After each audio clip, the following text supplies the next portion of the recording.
Hello students, आज जो हम टॉपिक कवर करने वाले हैं वो है quantum number. Quantum number actual में ये एटॉमिक स्ट्रक्चर से लिया गया एक टॉपिक है जो कि फिजिकल केमिस्ट्री का एक पार्ट है। अगर हम बात करें क्वांटम नंबर की तो क्वांटम नंबर होता क्या है, ठीक है। क्वांटम नंबर को डिस्कस करने से पहले मैं बता दूं कि क्वांटम नंबर का जो भर भर की यूज़ है वो आपको इनऑर्गेनिक केमिस्ट्री में देखने को मिलेगा। और इनऑर्गेनिक केमिस्ट्री में देखने को मिल रहा है क्वांटम नंबर, तो फिर क्वांटम नंबर को क्यों फिजिकल केमिस्ट्री में इंट्रोड्यूस किया गया, क्यों नहीं इनऑर्गेनिक केमिस्ट्री में इंट्रोड्यूस किया गया? जवाब ये है कि क्वांटम नंबर के बारे में अगर आप लोग चलेंगे देखेंगे तो समझ आएगा कि जो 4 क्वांटम नंबर होता है, 4 में से मात्र एक क्वांटम नंबर होता है स्पिन क्वांटम नंबर, उसको छोड़कर बाकी के जो 3 क्वांटम नंबर हैं इसको कहां से ड्राइव किया गया है? श्रोडिंगर वेव इक्वेशन को सॉल्व करके ड्राइव किया गया है। क्लियर हो रही है मेरी बात? अब श्रोडिंगर वेव इक्वेशन जो है वो एटॉमिक स्ट्रक्चर का पार्ट है और एटॉमिक स्ट्रक्चर खुद किसका पार्ट है? फिजिकल केमिस्ट्री का पार्ट है। इसलिए क्वांटम नंबर को कहां पे इंट्रोड्यूस किया गया है? फिजिकल केमिस्ट्री में, ना कि इनऑर्गेनिक केमिस्ट्री में। क्या ये बातें क्लियर हो रही है? चलिए अब हम लोग ये देखते हैं कि क्वांटम नंबर होता क्या है, जरा समझेंगे। क्वांटम नंबर कुछ और नहीं, ये 4 नंबरों का एक सेट है जो कि किसी एटम में पड़े हुए इलेक्ट्रॉन की पोजीशन को डिटरमाइन करता है। क्लियर हो रही है मेरी बात?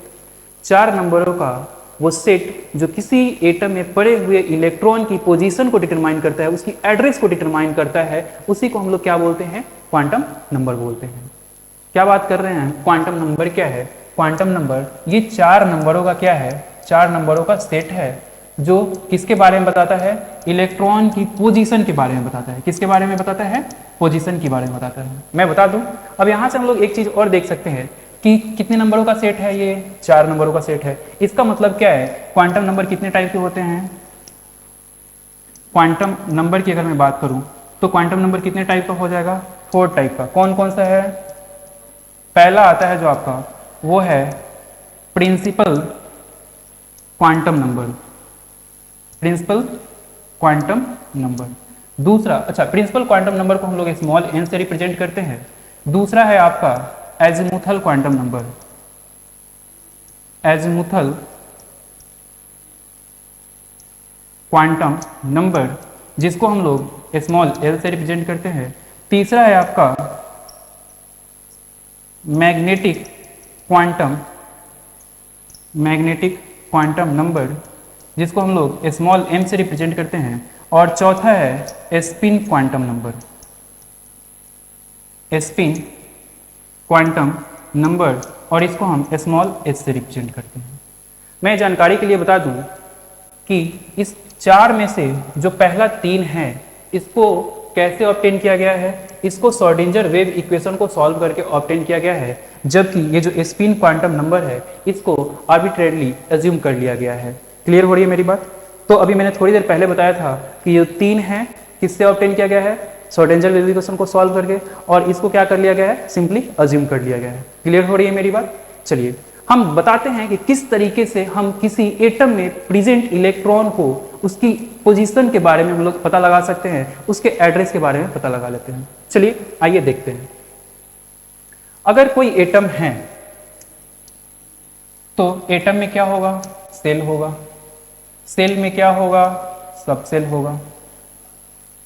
सबसेल में क्या होगा? ऑर्बिटल होगा। ऑर्बिटल में क्या होगा? इलेक्ट्रॉन होगा।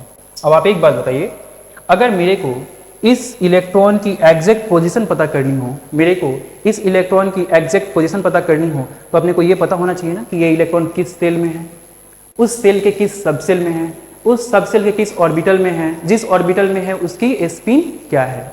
तो अगर ये 3-4 चीजें अपने को पता हो जाए तो इजिली हम लोग इस इलेक्ट्रॉन की पोजीशन को बता सकते हैं। बता सकते हैं? क्लियर? चलिए, अगर इस इलेक्ट्रॉन के बारे में हम लोग इसकी स्पिन क्या है ये पता कर सकते हैं, इसकी एनर्जी क्या है ये पता कर सकते हैं, न्यूक्लियस से इसका डिस्टेंस कितना है ये पता कर सकते हैं। इस बात को जरा आप ऐसे समझ लीजिए कि आप एक स्टूडेंट और किसी स्कूल में जा रहे हैं और उस स्कूल की कोई ना कोई आपकी बिल्डिंग है। उस स्कूल की कोई ना कोई आपकी बिल्डिंग है, ठीक है। अगर बिल्डिंग है तो उसमें बहुत सारे फ्लोर्स भी होंगे। फ्लोर्स है, उस फ्लोर पे बहुत सारा रूम भी होगा, और अगर रूम है तो उस रूम में कहीं ना कहीं बेंच होगा ही होगा डेफिनेटली, और उस बेंच पे आप क्या बैठे होंगे? आप एक स्टूडेंट है, मैं एग्जांपल के तौर पे ले लूं, अनामिका का ही ले रहा हूं, अनामिका है, ये बैठी हुई है। तो आप हमको एक बात बताइए, अगर इस स्टूडेंट की अपने को पूरी की पूरी एड्रेस पता करनी हो तो सबसे पहले अपने को क्या देखना होगा कि ये किस फ्लोर पे है। एक तो स्कूल पता करेंगे, स्कूल पता करते ही आपको बिल्डिंग का आइडिया लग जाएगा, बिल्डिंग का आइडिया लगेगा, फिर यहाँ से अपने को दिख जाएगा किस फ्लोर पे है। अगर ये फ्लोर पता कर ले, हम रूम पता कर ले, रूम में बेंच पता कर ले, तो उस स्टूडेंट के बारे में हम लोग पूरी की पूरी इंफॉर्मेशन निकाल सकते नहीं निकाल सकते। उस स्टूडेंट के बारे में भी आइडिया लगते ही हम ये देख सकते हैं, पता कर सकते हैं वो पढ़ रहा है नहीं पढ़ रहा है, उसकी एक्चुअल में पोजीशन क्या है पढ़ाई की, वो पढ़ाई मन से कर रहा है नहीं कर रहा है, और भी तमाम चीज़ें। जैसे कि मैंने अभी बताया, इस इलेक्ट्रॉन की एनर्जी क्या है, ये इलेक्ट्रॉन अपने न्यूक्लियस से कितनी दूरी पे है, अगर जैसे जैसे न्यूक्लियस से दूर जाता जाएगा इसके एनर्जी पे क्या इफेक्ट पड़ेगा। तो ये तमाम चीज़ों के बारे में जो बताने वाला नंबर होता है उसी को हम लोग क्या बोलते हैं, क्वांटम नंबर। अगर मैं यहाँ से पूछूं कि इस इलेक्ट्रॉन की पोजीशन अपने को पता करनी है, बताइए कैसे कैसे पता कर सकते हैं आप लोग, जरा सुनेंगे। अगर मैं बोलूँ कि इस स्टूडेंट की पोजीशन पता करनी है, एड्रेस पता करनी हो, क्या पता होना चाहिए, स्कूल पता होना चाहिए। स्कूल पता होते ही बिल्डिंग पता हो जाएगा, फ्लोर पता कर लेंगे, रूम पता करेंगे, रूम में बेंच पता करेंगे, और बेंच में उस स्टूडेंट को हम लोग देख के उसके बारे में हम आइडिया लगा सकते हैं। क्लियर हो रही है मेरी बात। अब यहाँ पे जो ये बिल्डिंग है ये किसकी तरह काम कर रहा है, एटम की तरह। ये जो फ्लोर है किसकी तरह काम कर रहा है, सेल की तरह। ये जो रूम है किसकी तरह काम कर रहा है, सबसेल की तरह। और ये जो बेंच है ये किसकी तरह काम कर रहा है, ऑर्बिटल की तरह। और ये जो स्टूडेंट है ये किसकी तरह काम कर रहा है, इलेक्ट्रॉन की तरह। क्या मेरी बातें क्लियर हो रही है, किसी को कोई डाउट है? चलो डाउट हो पूछ लेंगे, ठीक है। अब अभी हमने थोड़ी देर पहले बताया है 4 क्वांटम नंबर, उसमें से जो सेल होता है, सेल के बारे में जो इंफॉर्मेशन देता है उसको हम लोग बोलते हैं प्रिंसिपल क्वांटम नंबर। क्या बोलते हैं, प्रिंसिपल क्वांटम नंबर। जो ये सबसेल होता है इसके बारे में जो इंफॉर्मेशन देता है इसको हम लोग बोलते हैं एज़ीमुथल क्वांटम नंबर, और इसको स्मॉल एल से रिप्रेजेंट करते हैं। जो ऑर्बिटल है इसके बारे में जो इंफॉर्मेशन देता है इसको बोलते हैं हम लोग मैग्नेटिक क्वांटम नंबर, और इसको स्मॉल एम से रिप्रेजेंट करते हैं। वहीं इलेक्ट्रॉन के बारे में जो इंफॉर्मेशन देता है इसको हम लोग बोलते हैं स्पिन क्वांटम नंबर, कि इसकी स्पिन क्या है, और इसको हम लोग स्मॉल एन से एस से रिप्रेजेंट करते हैं। क्लियर हो रही है मेरी बात, सबको क्लियर है? चलिए अब हम देखेंगे एक एक करके। अभी मैं आपको बता दूं यहाँ पे कि आप लोग देखे होंगे क्वांटम नंबर। क्वांटम नंबर कितने हैं, 4 हैं। ये पहला, दूसरा, तीसरा और चौथा। अब हम एक एक करके देखेंगे कि क्वांटम नंबर क्या होता है, और पहले देखेंगे प्रिंसिपल क्वांटम नंबर, फिर एज़ीमुथल, फिर मैग्नेटिक और फिर स्पिन क्वांटम नंबर। तो चलिए आइए देखते हैं हम लोग। पहला है आपका, जो पहला है वो है principal quantum number. Principal quantum number. Principal quantum number को हम लोग स्मॉल एन से रिप्रेजेंट करते हैं। किससे रिप्रेजेंट करते हैं, स्मॉल एन से।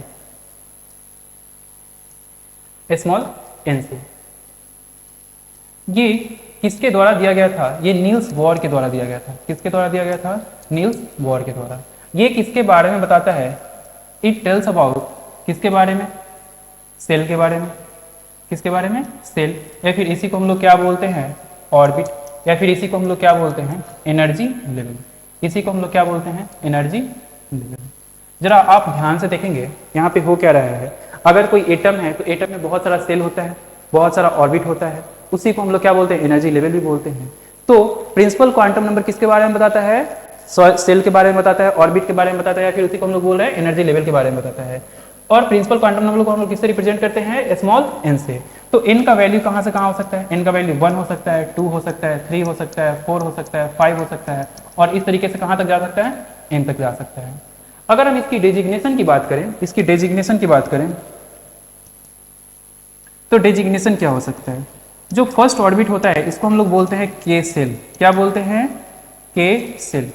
अब मान लो कि अल्फाबेटिकली इसकी नेमिंग करनी हो फर्स्ट सेल के लिए तो क्या आ जाएगा, के सेल। सेकेंड के लिए एल, थर्ड के लिए एम, फोर्थ के लिए एन, फिफ्थ के लिए ओ, और इस तरीके से बढ़ता चला जाएगा। इसमें कोई दिक्कत है क्या, इस बात को मैं समझा रहा हूँ। जैसे देखो ये क्या है, ये न्यूक्लियस है, ये क्या है फर्स्ट ऑर्बिट, ये सेकेंड, ये थर्ड, ये फोर्थ। क्लियर है। ये वाला जो न्यूक्लियस का जो फर्स्ट एक्स्ट्रा न्यूक्लियर पार्ट होता है ये कौन सा ऑर्बिट होता है, फर्स्ट ऑर्बिट। और उसके जस्ट बाद में हम इसको इस तरीके से इसकी नंबरिंग करते जाएंगे। 2, ये क्या है 3, ये क्या हो गया 4। अगर हम इसको और बढ़ा दें तो ये क्या हो जाएगा 5। अगर फिर से बढ़ा दें ये क्या हो जाएगा 6। अब इसके लिए अगर हम नेमिंग करें तो ये क्या आ जाएगा अल्फाबेटिकली, ये आएगा के, ये एल, एम, एन, ओ, टी। समझ आ रही है मेरी बात? क्लियर हो रही है क्या? चलो अब हम यहां से बात करेंगे कि जिस तरीके से किसी एक रूम की अपनी स्ट्रेंथ होती है कि इसमें अधिक से अधिक कितने स्टूडेंट रह सकते हैं, वैसे ही हर सेल की अपनी अपनी एक स्ट्रेंथ होती है कि इसमें मैक्सिमम कितने इलेक्ट्रॉन रह सकते हैं। तो चलिए आइए देखते हैं कि किसी सेल में मैक्सिमम कितने इलेक्ट्रॉन रह सकते हैं। आप लोगों को पता होगा, शायद ये बात नहीं होगा, मैं बता रहा हूं कि maximum number of electron in a shell, किसी सेल में जो मैक्सिमम नंबर ऑफ इलेक्ट्रॉन रह सकते हैं वो कितना रह सकता है? 2n²। कितना रहेगा? 2n²। और n किसको रिप्रेजेंट करेगा? n किसको रिप्रेजेंट करेगा? ऑर्बिट को, या फिर किसको? एनर्जी लेवल को, या फिर इसी को हम लोग क्या बोलेंगे? सेल बोलेंगे। इसी को हम लोग क्या बोलेंगे? सेल बोलेंगे। जैसे अगर मैं बात करूं कि फर्स्ट सेल में कितने इलेक्ट्रॉन होंगे, तो अपने को याद रखने की कोई जरूरत नहीं है। हम लोग डायरेक्ट क्या करेंगे कि n का वैल्यू कितना पुट करेंगे फर्स्ट सेल के लिए? 1, और 2n² पुट करते ही आंसर कितना आ जाएगा? 2। क्लियर हो रही है बात? एक बात मैं यहां से और बता दूं कि maximum number of orbitals in a shell क्या होगा, ये आप लोग बताएंगे। Maximum number of orbitals in a shell क्या होगा? मैं थोड़ा सा यहां पे एक इंफॉर्मेशन दे रहा हूं कि maximum number of electron in an orbital is equal to क्या होता है? 2। किसी ऑर्बिटल में मैक्सिमम इलेक्ट्रॉन कितना होता है? 2 रह सकता है। तो यहां सवाल यह है कि मैक्सिमम नंबर ऑफ ऑर्बिटल्स किसी सेल में कितने होंगे? क्या आप लोग समझ पा रहे हैं मेरी बातों को? जरा इस बात को ऐसे समझिए कि एक ऑर्बिटल में अधिक से अधिक कितने इलेक्ट्रॉन रह सकते हैं? 2। एक ऑर्बिटल में कितने इलेक्ट्रॉन रह सकते हैं? 2। अगर 10 इलेक्ट्रॉन आए तो कितना ऑर्बिटल चाहिए होगा? 5। हाँ या ना? कैसे किया आपने? 10 को 2 से डिवाइड किया। अब मेरी एक बात बताओ कि किसी सेल में जो मैक्सिमम इलेक्ट्रॉन है वो 2n² है। कितना है? 2n² है। मान लो कि किसी भी तरीके से 2n² का यूज करते हुए तुम लोगों ने जब कैलकुलेट किया तो उस सेल में जो टोटल इलेक्ट्रॉन है वो कितने आ गए? 32। कितने आ गए? 32। और एक ऑर्बिटल में मैक्सिमम कितने इलेक्ट्रॉन रह सकते हैं? 2। एक ऑर्बिटल में मैक्सिमम कितने इलेक्ट्रॉन रह सकते हैं? 2। तो बताओ टोटल कितने ऑर्बिटल की रिक्वायरमेंट होगी? 16 की होगी ना? समझ पा रहे हो? कैसे किया तुमने? 32 को कितने से डिवाइड किया? 2 से। 2 से क्यों डिवाइड कर रहे हैं? क्योंकि एक ऑर्बिटल में मैक्सिमम कितने इलेक्ट्रॉन रह सकते हैं? 2। इन द सेम वे तुमको कुछ नहीं करना है कि किसी सेल में जो मैक्सिमम इलेक्ट्रॉन रह सकते हैं वो कितना रह सकता है? 2n²। कितना रह सकता है? 2n²। तो उसमें टोटल ऑर्बिटल्स कितने पॉसिबल है? कुछ नहीं करना है, 2n² अपॉन क्या कर देंगे? 2, और यहां से क्या आ जाएगा? n²। क्या मेरी बातें क्लियर हो रही है? क्लियर हो रही है बात? चलो पक्का आगे बढ़े। अब यहां से हम एक क्वेश्चन करना चाहेंगे। आते हैं, एक क्वेश्चन करना चाहेंगे।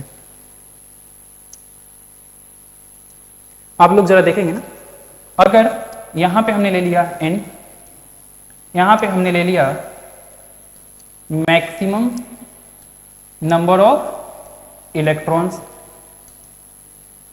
और यहां पे आ जाएगा आपका मैक्सिमम नंबर ऑफ ऑर्बिटल्स। आप बताओ कि मैक्सिमम नंबर ऑफ इलेक्ट्रॉन्स का फॉर्मूला क्या है किसी सेल में? 2n²। कितना आ जाएगा? 2n²। और मैक्सिमम नंबर ऑफ ऑर्बिटल्स कितना आ जाएगा? n²। कितना आ जाएगा? n²। इस बात को ऐसे भी डायरेक्ट आप लोग समझ सकते हैं। अगर मैं फर्स्ट सेल में बात करूं, किस में बात करूं मैं? फर्स्ट सेल में बात करूं, ये फर्स्ट सेल में, तो फर्स्ट सेल में मैक्सिमम कितने इलेक्ट्रॉन रह सकते हैं? इनका वैल्यू 1 पुट करो, 1 का स्क्वायर 1, और 1 इंटू 2 कितना आ जाएगा? 2। तो मैक्सिमम कितने इलेक्ट्रॉन रख सकते हैं? 2। अच्छा, ऑर्बिटल बताओ। जितना इलेक्ट्रॉन आएगा, मैक्सिमम जो इलेक्ट्रॉन होगा उसका आधा ही क्या होगा? ऑर्बिटल होगा। इलेक्ट्रॉन यहाँ पे कितने? 2। ऑर्बिटल कितने आ जाएंगे? 1। नहीं है तुम यहां से भी कर सकते हो, n का वैल्यू 1 पुट करो और n² करो, कितना आ जाएगा? 1 का स्क्वायर 1। चलो n इज इक्वल टू 2 में अगर हम बात करें तो 2 का स्क्वायर बताओ, सेकंड सेल में मैक्सिमम कितने इलेक्ट्रॉन हो जाएंगे? 2 का स्क्वायर करोगे कितना? 4, और 4 इंटू 2 कितना? 8। कितने इलेक्ट्रॉन्स? 8। अगर पूछ लिया जाए मैक्सिमम ऑर्बिटल कितना, इसका आधा कर दो, नहीं तो 2 का स्क्वायर करो, कितना आ जाएगा? 4। क्लियर हो रही है मेरी बात? 3 का अगर हम करें तो 3 में कितना आ जाएगा? 18, और ऑर्बिटल कितना आ जाएगा? 9। अगर यहाँ पे हम 4 करें तो यहाँ पे कितना आ जाएगा मैक्सिमम इलेक्ट्रॉन 32 और यहाँ पे कितना ऑर्बिटल आ जाएगा 16। इस तरीके से हम लोग यहाँ पे मैक्सिमम इलेक्ट्रॉन और उस मैक्सिमम इलेक्ट्रॉन के लिए जो पॉसिबल ऑर्बिटल्स हैं उन सभी चीज़ों के बारे में हम लोग इजिली बात कर सकते हैं। यहाँ तक में कोई दिक्कत किसी को नहीं। चलिए और हम इसके बारे में बात करते हैं प्रिंसिपल क्वांटम नंबर के बारे में। प्रिंसिपल क्वांटम नंबर थोड़ी सी और इन्फॉर्मेशन आपको दे दें कि अगर n का वैल्यू बढ़ेगा, n का वैल्यू बढ़ना मतलब क्या, प्रिंसिपल क्वांटम नंबर क्या हो रहा है, बढ़ रहा है, और प्रिंसिपल क्वांटम नंबर बढ़ रहा है तो सेल पे क्या इफेक्ट होगा, सेल भी बढ़ रहा है। और अगर सेल बढ़ रहा है तो मेरा ये क्वेश्चन है कि रेडियस पे क्या इफेक्ट पड़ेगा, रेडियस पे क्या इफेक्ट पड़ेगा। मतलब ये कि distance of electron from nucleus क्या होगा, बढ़ेगा या घटेगा। ठीक, दूसरा क्वेश्चन सेम है कि अगर n बढ़ रहा है तो क्या बढ़ रहा है, सेल बढ़ रहा है मतलब ऑर्बिट बढ़ रहा है तो एनर्जी पे क्या इफेक्ट पड़ेगा, फिर एनर्जी पे क्या इफेक्ट पड़ेगा। देखिए इस बात को मैं समझा रहा हूं। अगर ये कोई न्यूक्लियस है, ये फर्स्ट सेल, ये सेकेंड, ये थर्ड, ये फोर्थ, ठीक, ये n इज इक्वल टू कितना है 1, ये 2, ये 3 और ये 4। अगर ये न्यूक्लियस के ये फर्स्ट सेल के बारे में बात करें तो n is equal to first में न्यूक्लियस और इस इलेक्ट्रॉन के बीच का डिस्टेंस कितना होगा, काफी कम होगा। लेकिन जैसे जैसे हम न्यूक्लियस से दूर जाते जाएंगे, जैसे जैसे सेल बढ़ता जाएगा वैसे वैसे डिस्टेंस क्या होगा, बढ़ता जाएगा। और अगर डिस्टेंस बढ़ता जाएगा तो रेडियस भी क्या होगा, बढ़ता जाएगा। क्लियर हो रही है मेरी बात?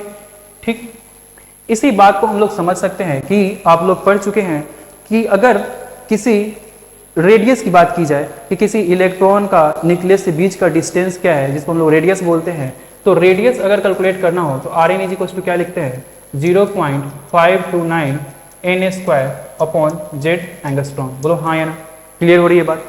अब एक बात बताओ कि रेडियस में और n में क्या रिलेशन है, रेडियस में और n में क्या रिलेशन है। जैसे जैसे आप n बढ़ाते जाएंगे रेडियस क्या होता जाएगा, बढ़ता जाएगा। क्लियर हो रही है बात?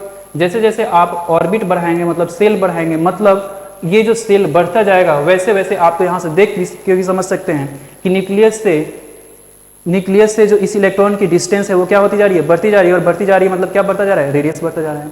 वहीं दूसरी ओर अगर हम बात करें कि एनर्जी पे क्या इफेक्ट पड़ेगा, आप लोगों ने पढ़ा है E N is equal to क्या आता है -13.6 Z square upon N square electron volt per atom. बोलो हाँ या ना, पढ़े हो? अब अगर यहां से एक बात बताओ, एन बढ़ा रहे हैं, क्या कर रहे हैं, एन बढ़ा रहे हैं, एन क्या कर रहे हैं, बढ़ा रहे हैं। एन बढ़ा रहे हैं तो ये वाला पूरा का पूरा टर्म पे क्या इफेक्ट पड़ेगा, एन बढ़ाने से ये वाला पूरा का पूरा टर्म क्या होगा, डिक्रीज होगा। क्या होगा, डिक्रीज होगा। लेकिन अब यहाँ पे ध्यान दो, यहाँ पे साइन क्या है, निगेटिव है। निगेटिव में डिक्रीज होना मतलब वैल्यू का क्या होना, बढ़ना। निगेटिव में डिक्रीज होना मतलब वैल्यू का क्या होना, बढ़ना। तो इस तरीके से तुम यहाँ पे क्या कमेंट कर सकते हो कि जैसे जैसे n बढ़ेगा ये पूरा का पूरा टर्म क्या होते जाएगा, डिक्रीज होते जाएगा। लेकिन किस में डिक्रीज हो रहा है, निगेटिव में डिक्रीज हो रहा है। किस में डिक्रीज हो रहा है, निगेटिव में। और अगर निगेटिव में डिक्रीज हो रहा है मतलब en की वैल्यू क्या हो रही है, बढ़ रही है, मतलब एनर्जी क्या हो जाएगा, बढ़ जाएगा। एनर्जी क्या हो जाएगा, बढ़ जाएगा। क्लियर हो रही है मेरी बात? क्लियर है सबको?